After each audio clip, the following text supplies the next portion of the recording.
Hello, and thanks for watching. My name is Camille Acey, and I run a practice called The Wind Down, where I support organizations and projects in exploring, designing, and delivering better endings.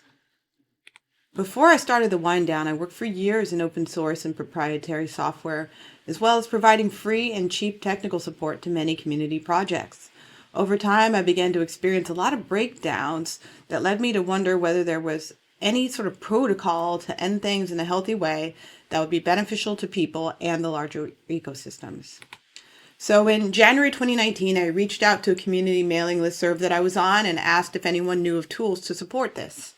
Well, fast forward many years and hundreds of conversations later, and I've gleaned a lot about how things close, and I've also identified a few best practices for setting yourself and your organization up for a good ending, whether that ending is in 10 months or 10 years from now. First, let's talk about some of the reasons why a project or organization might close. Lack of money. This is quite a common reason. People either run out of funds or they lose a significant donor or funder, but this is definitely not the main or only reason why organizations close.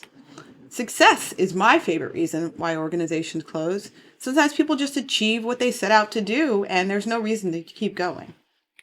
Scale. This can be when an organization is either too small to tackle the breadth of the issue, or it can be sometimes the organization is too big and they struggle to deliver at that last mile. Leadership issues. Sometimes you have a bad transition from a founder or a really strong charismatic leader. It can also be something like an inexperienced leader who's overwhelmed or an underdeveloped board. Lack of personnel. Sometimes you can't hire the staff you need. In other cases, it can be that your pool of volunteers just ages out. Safety. In some cases of projects or organizations, this can end if it's in a war zone or if the political winds change or become unfavorable. And the list goes on. This is in no way an exhaustive list. So you might be wondering, what are the consequences of a bad wind down? One of the major ones is lost assets. When your organization exists for a while, you start to build up a body of knowledge, sometimes even infrastructure. If you don't close well, those can be lost. Broken connections. Hasty and mismanaged endings can also cause the breakdown of critical relationships, as well as alienate your partners, your funders, and damage your reputation personally and as a group in your community. And finally, disappointment and defeat.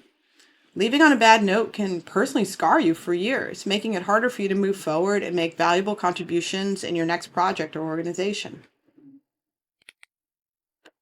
So now that we know what a bad sunset can look like, let's talk about a good one. What does it have? While no two projects or organizations' sunsets are the same, the best ones do share many of the similar elements. First, a decision. You need to make a collective decision to close.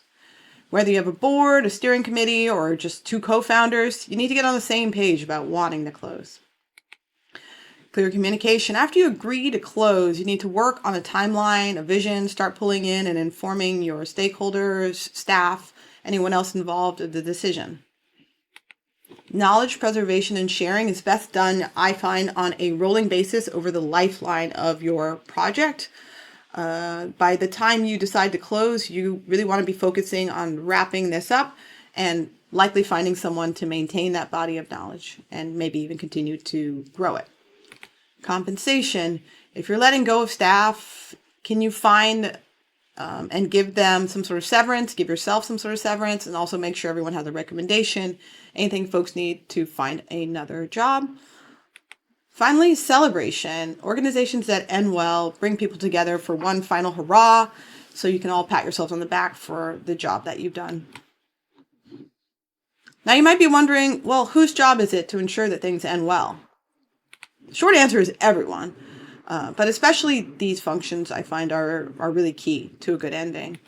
First, as we mentioned before with the decision part, the board and execs need to make the call and own the communications. Finance and HR needs to ensure you have enough operating funds on hand to make sure you pay your remaining bills, pay out the severance, and also have some funds maybe for knowledge preservation, keeping your website up, that sort of thing. And legal. Every jurisdiction where an organization is registered has different guidelines about what you're required to do in a dissolution. You want to make sure you look at those and adhere to those. Failure to adhere to those requirements can result in penalties, extra expenses, lost time, frustration, and the list goes on and on. Now that we know a little bit about endings and how to craft a good ending, here's 3 exercises to explore your own possible ending. Exercise 1, the premortem. Imagine you have a crystal ball and you can look a year into the future. Your project has failed. What happened? Take a few minutes to write down why it failed. Was it the relationships? Lack of money? Missing resources? Something else? Exercise number 2, your last day. It's the party on the last day of your organization or project. It was a big success. What happened?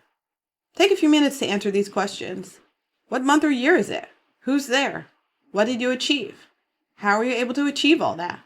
Why did you close now? What did you leave behind? And exercise 3.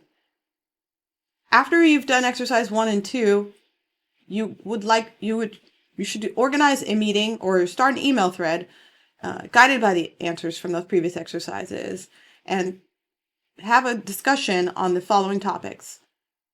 Archiving and data sharing. Where and how is information shared now? Succession planning. Who's in charge now? What would you do if they left? Legacy. What partnerships, relationships do you have, and how could they help carry your mission forward after you are gone?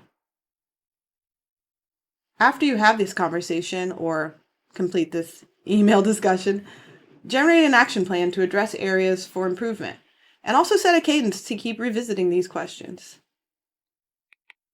If you have any other questions or comments about what makes for a good wind down, definitely feel free to reach out to me at wind-down.org.